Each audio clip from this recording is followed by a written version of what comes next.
Si jeudi à la conférence à l'Élysée avec les amis de la Libye, vous pensez qu'on va faire du business d'abord avec le Comité national de transition? D'abord, la France n'est pas intervenue pour faire du business. Mais si on en fait, c'est pas mal.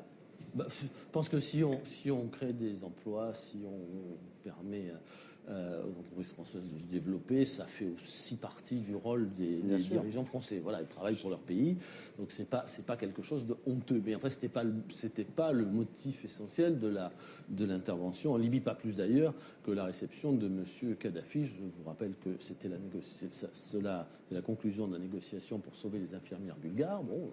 Il nous avait promis Kadhafi 10 milliards d'euros de business qui ne sont pas vraiment concrétisés. Voilà. Permettez-moi juste de vous dire une chose, c'est que ce qui s'est passé en Libye, ce qui s'est passé en Côte d'Ivoire, je peux vous dire que ce sont des choses, bien évidemment, avec la passion qu'avait M. Sarkozy pour George Bush, ça ne m'étonne pas qu'on aille en guerre de toute façon à un moment donné. Mais ça, ce n'est rien d'autre que la recolonisation de l'Afrique pour des intérêts économiques français et occidentaux. Vous le savez très bien. Et cette petite mafia que seriez-vous venu nous dire que seriez-vous venu nous dire si on avait laissé M. Kadhafi massacrer les Libyens du monde. En France, il y a des manifestations. Quand il y a des manifestations contre le gouvernement qui est en place, est-ce qu'on envoie une armée étrangère pour aller les massacrer? Non.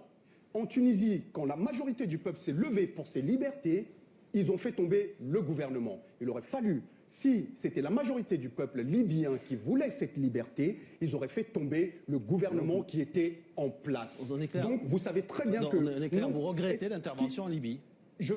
Honnêtement, la France n'avait rien à faire à aller bousiller des gens là-bas. Il fallait laisser, s'ils veulent leur liberté, qu'ils prennent leur liberté. Et les Tunisiens l'ont fait par eux-mêmes. Ça s'appelle tout simplement de l'oppression. Et vous avez massacré des peuples pour rien. Allez le dire aux Libyens. Allez, prenez l'avion, c'est exactement ce qui s'est passé. Vous avez été bousillé des gens, alors que pour des élections, on n'a jamais vu ça. On a parlé de recomptage des voix. Aux États-Unis, il y a eu la même chose. On a recompté les voix. Le gouvernement américain, il tirait pas avec des chars sur Ouattara pour mieux piller les richesses du continent. Et c'est ce qui se passe aujourd'hui. En Syrie, pourquoi ils font pas la même chose? Au Bahreïn, le Bahreïn qui aujourd'hui gère le pétrole libyen, qui permet aux Occidentaux aujourd'hui de gérer le pétrole libyen, au Bahreïn, il y a eu des manifestations, on a massacré des populations. C'est l'Arabie Saoudite qui est allée le faire d'ailleurs. Justement, est-ce que la commission internationale, la communauté internationale a été faire une guerre là-bas pour stopper ça? Non. Bon, donc arrêtez. C'est toujours nous, les dindons de la farce, c'est toujours les pays africains. Et c'est d'ailleurs ceux qu'on traduit devant le TPI.